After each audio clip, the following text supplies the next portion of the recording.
Student Solution.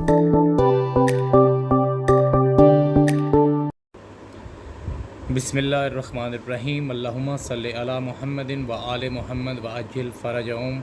अस्सलामु अलैकुम students, क्या हाल हैं? उम्मीद है आप सब ठीक होंगे।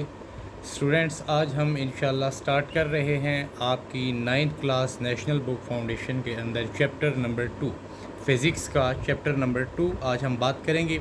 स्टूडेंट्स, तो सबसे पहले हम देखते हैं कि हमारा जो यूनिट नंबर 2 है इसका नाम है काइनेमेटिक्स। तो सबसे पहले हम बात करेंगे व्हाट इज़ काइनेमेटिक्स। काइनेमेटिक्स क्या है? तो स्टूडेंट्स, इससे पहले हमने यूनिट नंबर 1 के अंदर ब्रांचेस ऑफ फ़िज़िक्स के टॉपिक में हमने डिटेल से बात की थी, ब्रांचेस ऑफ फ़िज़िक्स के बारे में। वहाँ पे हमने मेन एक फ़िज़िक्स की बहुत पॉपुलर ब्रांच, बहुत इम्पोर्टेंट ब्रांच मैकेनिक्स की बात की थी। मैकेनिक्स क्या है स्टूडेंट्स? काइनेमेटिक्स को समझने से पहले हम फ़िज़िक्स की ब्रांच मैकेनिक्स को देखते हैं। हमने कहा था कि the study of motion of bodies is called mechanics. यानी बिल्कुल अगर आप सिंपल और सादा डेफिनेशन लेंगे मैकेनिक्स की तो वो क्या है? Study of motion of bodies. यानी जब हम किसी बॉडी, किसी ऑब्जेक्ट की मूवमेंट को, उसकी मोशन को, उसकी हरकत को स्टडी करते हैं, दैट इज़ कॉल्ड मैकेनिक्स। उसको हम मैकेनिक्स बोलते हैं। अब मैकेनिक्स की दो हमारे पास यहाँ पे सेक्शन बनते हैं। Mechanical can be divided into two सब टाइप्स या two branches, two sections. One is kinematics and other is dynamics. Kinematics जो हमारा यूनिट नंबर 2 है, काइनेमेटिक्स भी मैकेनिक्स की एक सब ब्रांच है। काइनेमेटिक्स के अंदर हम क्या स्टूडेंट स्टडी करते हैं? The study of motion of bodies without discussing the causes and effects of motion. ये भी study of motion of object है, लेकिन इसके लिए कंडीशंस, इसके टर्म्स क्या हैं कि without discussing the causes and effects of motion, कि हम इसके अंदर स्टडी ऑफ मोशन करेंगे बॉडी की या ऑब्जेक्ट की, लेकिन जो मूवमेंट, उस मोशन के पीछे, बॉडी की हरकत के पीछे जो काज है या उसका जो इफ़ेक्ट है, यानी जो वजूहात हैं या असरात हैं, हम उनको डिस्कस नहीं करेंगे। ये भी एक हमारे पास मैकेनिक्स की ब्रांच है जिसको हम काइनेमेटिक्स कहते हैं। तो मैकेनिक्स स्टूडेंट सिंपल क्या था कि study of motion of the body, study of the motion of the objects. लेकिन अगर हम study of motion of object without causes and effect करें, यानी कि उस बॉडी की हरकत के पीछे जो वजूहात हैं, जो काजेज हैं या इफ़ेक्ट्स, जो असरात हैं, अगर वो हम डिस्कस नहीं करेंगे, सिंपल हम बताएंगे, सिंपल जैसे हम टाइप्स ऑफ मोशन बता रहे हैं कि बॉडी सिर्फ मूव कर रही है, लीनियर में है, सर्कुलर में है, रैंडम में है, ये नेक्स्ट इंशाल्लाह टाइप्स ऑफ मोशन में हम डिस्कस करें। उसकी काज और इफ़ेक्ट को हम डिस्कस नहीं करेंगे, दैट इज़ कॉल्ड काइनेमेटिक्स। दूसरी जो ब्रांच है इसी मैकेनिक्स की, जिसके अंदर हम study of motion of object करते हैं, दैट इज़ डायनामिक्स। ये डायनामिक्स जो है स्टूडेंट्स आपकी न्यू बुक में लेसन नंबर 3 और लेसन नंबर 4, यूनिट नंबर 3 और 4, इसके अंदर हम डायनामिक्स पार्ट 1 और पार्ट नंबर 2 के बारे में बात करेंगे। तो डायनामिक्स क्या है? ये भी मैकेनिक्स की एक सब ब्रांच है। तो ये क्या है? The study of motion of bodies with causes and effects of motion is called dynamics. तो यहाँ से आप देख सकते हैं कि खाली अगर सिंपल हम स्टडी करेंगे बॉडी की मोशन की तो वो मैकेनिक्स है, लेकिन अगर हम उसकी काजेज और इफ़ेक्ट के साथ करेंगे तो दैट इज़ कॉल्ड डायनामिक्स। वो हमारे पास क्या है? डायनामिक्स। लेकिन अगर हम बॉडी की मूवमेंट को बग़ैर वजूहात और असरात, विदाउट काजेज और इफ़ेक्ट करेंगे तो वो हमारे पास काइनेमेटिक्स है। तो स्टूडेंट्स, मैकेनिक्स के दो सब सेक्शन हमारे पास, काइनेमेटिक, डायनामिक। काइनेमेटिक भी स्टडी ऑफ मोशन है लेकिन without causes and effects of the motion, और डायनामिक्स भी मैकेनिक्स है लेकिन with causes and effects. The study of the motion of bodies with causes and effects of motion is called dynamics. अब इस बात को हम सारी को एक डेली लाइफ एग्जांपल से लेते हैं। जैसे फॉर एग्जांपल हम देखते हैं कि पंखा जो है वो मूव कर रहा है, तो फ़ैन अगर मूव कर रहा है तो इसके पीछे काज क्या है, इसकी वजह क्या है? इलेक्ट्रिकल करंट, यानी कि इलेक्ट्रिकल फोर्स इसके पीछे होगी। ये है स्टूडेंट्स काज। और अब उसका इफ़ेक्ट्स क्या है? यानी जैसे वो आउटपुट के तौर पे मैकेनिकल एनर्जी प्रोड्यूस कर रहा है या हमें हवा दे रहा है, या इसी तरह से आप देखते हैं कि कोई बॉडी, जैसे फॉर एग्जांपल कोई गाड़ी हम देखते हैं मूव कर रही है, तो वो मूव कर रही होगी ड्यू टू उसके अंदर जैसे हमने फ्यूल डाला है या उसके अंदर फिर इलेक्ट्रिकल करंट जनरेट होता है, वो इंजन स्टार्ट होता है, ये उसकी काजेज़ हैं। फिर उसका इफ़ेक्ट क्या होगा कि हम जैसे उसकी मूवमेंट से डिस्टेंस कवर कर सकते हैं। हम जिस वक्त काजेज़ और इफ़ेक्ट्स बॉडी के उसकी मूवमेंट के साथ डिस्कस करेंगे हम उसको डायनामिक्स बोलेंगे। लेकिन आज जो हम बात कर रहे हैं स्टूडेंट्स लेसन नंबर 2 की, वो है काइनेमेटिक्स। काइनेमेटिक्स के अंदर जस्ट हमने study of motion of the object without discussing causing and effects, इसकी बात करेंगे। तो स्टूडेंट्स नेक्स्ट जो है हमारे पास हम बात करेंगे कि जब कोई बॉडी मोशन में है वो तो हमें नज़र आएगी वो मूव कर रही है, किस तरह से जा रही है, स्ट्रेट लाइन में जा रही है, सर्कुलर पाथ में जा रही है या डिसऑर्डर मोशन है उसकी। लेकिन अगर कोई बॉडी मूवमेंट में नहीं है तो उसकी जो प्रीवियस स्टेज होती है बिफोर मोशन, बिफोर मूवमेंट, वो क्या है, वो रेस्ट है। तो अभी हम छोटा सा एक डिफरेंस देखते हैं कि रेस्ट क्या है और मोशन क्या है। तो अगर हम स्टूडेंट्स कहते हैं कि कोई बॉडी रेस्ट में है तो इसका ये मतलब होगा कि if a body does not change its position with respect to its surrounding then that body will be in the state of rest. अगर कोई बॉडी रेस्ट में है तो स्टूडेंट्स उसके लिए टर्म क्या होगी, उसके लिए कंडीशन क्या होगी, if a body does not change its position, अगर कोई बॉडी अपनी पोजीशन चेंज नहीं कर रही है विद रिस्पेक्ट या with reference to its surrounding, surrounding क्या है, उसका इर्द गिर्द, उसका माहौल, अगर कोई बॉडी अपने इर्द गिर्द की चीज़ों के लिहाज से अपनी जगह को चेंज नहीं कर रही, that body will be in state of rest, वो बॉडी रेस्ट में होगी। ये रेस्ट की सिंपल डेफिनेशन है। उसके बाद हम देखते हैं मोशन। तो हम रेस्ट को ही अगर थोड़ा सा अपोजिट फॉर्म में लेके जाएं, जैसे रेस्ट में हमने बात की है कि बॉडी अगर अपने सराउंडिंग के रेफरेंस से एक ही जगह पर रुकी हुई है तो वो रेस्ट में है। लेकिन अगर वो अपने रेफरेंस से, अपने सराउंडिंग के रेफरेंस से इधर उधर मूव कर रही है तो हम कहेंगे कि वो मोशन में है। जैसे if a body change its position with respect to या with reference to its surrounding, अगर एक बॉडी अपने इर्द गिर्द अपने सराउंडिंग के रेफरेंस से अपनी पोजीशन को चेंज कर रही है, then that body will be in motion, फिर वो बॉडी मोशन में होगी। तो स्टूडेंट्स अभी हम बात करेंगे टाइप्स ऑफ मोशन की, क्योंकि हम काइनेमेटिक्स को स्टडी कर रहे हैं। तो काइनेमेटिक्स में जैसे हमने बात की है डायनामिक्स के अंदर तो हम काजेज़ और इफेक्ट को डिस्कस करेंगे, लेकिन काइनेमेटिक्स मैकेनिक्स जो होती है उसके अंदर हम सिंपल क्या करेंगे, the study of the motion of the bodies without discussing the causes and effects. Just हमने उनकी टाइप्स डिस्कस करनी है कि कोई बॉडी किस टाइप से मूव कर रही है। तो अभी हम शुरू करते हैं स्टूडेंट्स टाइप्स ऑफ मोशन।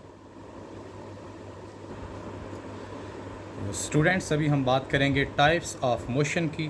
तो यहाँ पर हमारे पास हैं मेजर जो है माइन में टाइप्स हैं हमारे पास, मेन जो हैं वो 3 हैं main types. Number 1 translatory, number 2 rotatory और नंबर 3 वाइब्रेटरी मोशन। तो 1 बाय 1 स्टूडेंट्स हम इनको डिस्कस करते हैं। सबसे पहले टाइप्स ऑफ मोशन में हम देखेंगे ट्रांसलेटरी मोशन। ट्रांसलेटरी मोशन क्या है students, the motion of a body in a line without rotation. एक बॉडी की जब मूवमेंट हम देखते हैं एक लाइन के अंदर लेकिन बगैर रोटेशन के, वो बॉडी ऐसे रोटेट नहीं कर रही होती फिक्स पॉइंट के। Simple the motion of a body in a line, एक सीधी लाइन में एक बॉडी की हरकत है लेकिन विदाउट रोटेशन। अब वो लाइन जो है स्टूडेंट्स वो थोड़ी बहुत कर्व भी हो सकती है, आगे जाके हम देखेंगे कि वो लाइन जब कर्व होगी या तो वो स्ट्रेट अगर जा रही है, अगर कर्व होगी तो वो सर्कल भी बना सकती है, और अगर बार बार वो कर्व ले रही है अपने अंदर तो वो फिर इरेगुलर या डिसऑर्डर मोशन भी बना सकती है। तो ट्रांसलेटरी मोशन क्या है students, the motion of a body in a line without rotating, without rotation, that is called translatory motion. इसकी एग्जांपल हमारे पास बहुत सारी होंगी क्योंकि ट्रांसलेटरी मोशन की मज़ीद हम सब 3 टाइप्स भी डिस्कस करेंगे। इसमें है motion of ball, motion of car, motion of birds etcetera. Second one rotatory. Rotatory motion में students the motion of a body around a fix rotation axis, या हम ये भी कह सकते हैं the motion of a body about its axis. एक body की मूवमेंट अपने एक्सिस के गिर्द, जैसे फॉर एग्जांपल हम देखते हैं motion of blades of fan. पंखे के जो ब्लेड्स होते हैं, जो फ़ैन होते हैं, वो एक फ़िक्स पॉइंट, एक पिवट के गिर्द मूव कर रहे होते हैं। सेम इसी तरह से हेलीकॉप्टर्स रोटर्स, हेलीकॉप्टर के जो रोटर्स हैं, ऊपर आपने देखा हेलीकॉप्टर के जो पर बना हुआ होता है वो एक फिक्स पॉइंट, फिक्स पिवट के गिर्द मूव कर रहा होता है। तो जब कोई बॉडी किसी एक फिक्स पॉइंट के गिर्द रोटेट कर रही होगी और जो उसके रोटेशनल पार्ट्स होंगे, जब बॉडी रोटेट कर रही होगी, वो एक सर्कल में आ जाएंगे। The motion of a body around a fix rotation या the motion of a body about its axis, that is called rotatory motion. इसकी example motion of blades of fan भी है, हेलीकॉप्टर्स रोटर्स भी हैं। इसके अलावा भी आप जब कोई नट बोल्ट वगैरह हम टाइट करते हैं रेंच वगैरह के साथ, स्पैनर के साथ, तो आपने देखा है कि वो एक फिक्स पॉइंट के गिर्द हम उसको घुमा रहे होते हैं, क्लॉकवाइज या एंटी क्लॉकवाइज। सेम इसी तरह से थर्ड वन है हमारे पास rotatory motion, vibratory motion. Vibratory motion में स्टूडेंट्स हम क्या करेंगे, जब कोई बॉडी वाइब्रेट करेगी, the to and fro motion of a body is called vibratory motion. To and fro, पहले यहाँ पे इसको लेंगे। टू एंड फ्रो का मतलब होता है कि टू ए, फ्रो का मतलब है from, to A from B या फ्रॉम बी टू वर्ड्स ए।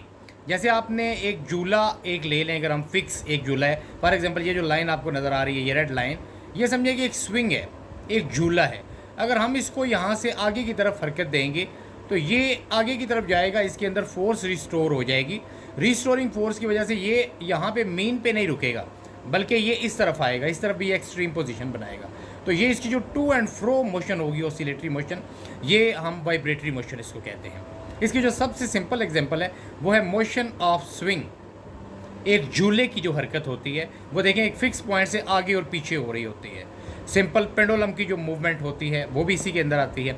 इसी तरह से स्ट्रिंग्स ऑफ गिटार या स्ट्रिंग ऑफ सितार, जो गिटार की स्ट्रिंग्स होती हैं स्टूडेंट्स, आपने देखा है ऐसी सितार की या गिटार की जो तारें होती हैं, स्ट्रिंग्स जिनको हम बोल रहे हैं, उनको जब आप मूव करवाते हैं, इस तरफ अगर मूव करवाते हैं, जैसे ही आप छोड़ते हैं तो वो साउंड क्रिएट होती है, वो फिर अपनी जगह पे नहीं रुकती बल्कि थोड़ा सा उस तरफ जाएगी, यानी वो टू एंड फ्रो वाइब्रेट करेंगी, अपनी पोजीशन से आगे पीछे मूव करेंगी। तो if a body is moving in such a manner that it is moving about to and fro or back and forth motion of a body, that is called vibratory motion. उसके बाद students हम देखते हैं translatory motion की हमारे पास मज़ीद 3 types हैं। हमने जैसे बात की कि the motion of a body in A line without rotation, जब एक बॉडी एक सीधी लाइन में जा रही होगी बगैर रोटेशन के, तो हम कहेंगे कि वो ट्रांसलेटरी मोशन में मूव कर रही है। अब ये जो लाइन हमने ली है स्टूडेंट्स विदाउट रोटेशन वाली जो लाइन है, ये लाइन अगर स्ट्रेट होगी तो जो मोशन हमारे पास आएगी हम उसको बोलेंगे रेक्टिलिनियर मोशन, रेक्टिलिनियर या स्ट्रेट लाइन मोशन। अगर ये थोड़ा सा लाइन कर्व कर देती है, जैसे फॉर एग्जांपल यहाँ पे देखें, अगर ये लाइन जो सीधी आ रही है हमारे पास इस तरह से, अगर ये कर्व कर लेती है ऐसे, तो ये देखें अगर ये मुसलसल कर्व बनता रहेगा ऐसे ऐसे, तो ये एक सर्कल बन जाएगा। तो अगर ये लाइन थोड़ा सा कर्व लेगी तो ये हम इसको बोलेंगे सर्कुलर मोशन या कर्वी लीनियर मोशन। उसके बाद अगर ये कर्व ऐसे हो रहे हैं बार बार, यानी कि ऊपर नीचे हो रहे हैं, तो हम बोलेंगे इसको कि ये रैंडम मोशन है, इरेगुलर मोशन है, डिसऑर्डर मोशन है। तो ट्रांसलेटरी मोशन की स्टूडेंट्स हमारे पास 3 टाइप्स हैं।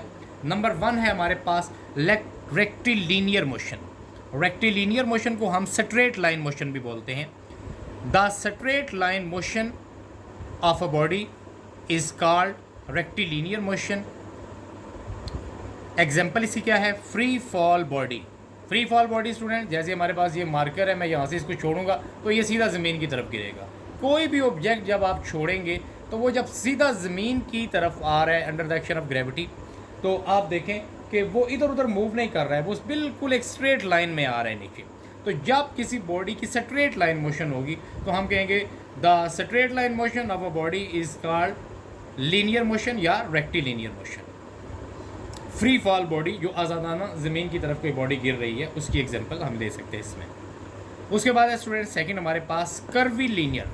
कर्वी लाइनियर के अंदर हम बात कर सकते हैं सर्कुलर मोशन भी इसको कहते हैं। The motion of a body in circular path, circle track, that is called curvy linear motion.